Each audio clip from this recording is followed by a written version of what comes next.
அதான் நல்லா கேட்டுக்க. முதல்ல என்ன பண்ணாங்கன்னா ஹீரோ காட்டி படம் பார்த்தாங்க. இப்ப வந்து பேச விடுறா. ஹீரோயினி காண்டில டைரக்டர் யாரு, மியூசிக் டைரக்டர் யாரு, இது ரெண்டா தான் பாக்குறாங்க. ஹீரோ வந்து டைரக்டர் எந்த டைரக்டர் சூஸ் பண்றாரோ அதுக்கேத்த மாதிரி அது அடாப்ட் ஆகிக்கிறாங்க. படம் இப்படிதான் வரப்போகுதுன்னு அதுல அடாப்ட் ஆகி ஹைப் வச்சுக்கிறாங்க. இப்பெல்லாம் இது லியோ படமே எடுத்துக்கவே லோகேஷ் கனகராஜ் லோகேஷ் கனகராஜ் எடுக்காம வேற யாராவது எடுத்துட்டாங்கன்னா அந்த படம் அவ்வளவு ஹைப் இருந்திருக்காது. சத்தியமா சொல்றேன்.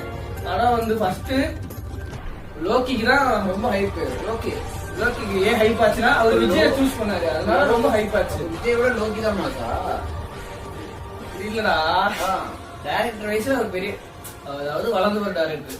அப்படிலாம் இல்லைங்க. படம் பிடிச்சிருந்தா ஓடும், இல்லைன்னா அவ்வளவுதான். நல்ல கதை படம் பிடிச்சிருந்தா ஓடும், அதான் ரைட்டு தான். படம் வர்றதுக்கு முன்னாடி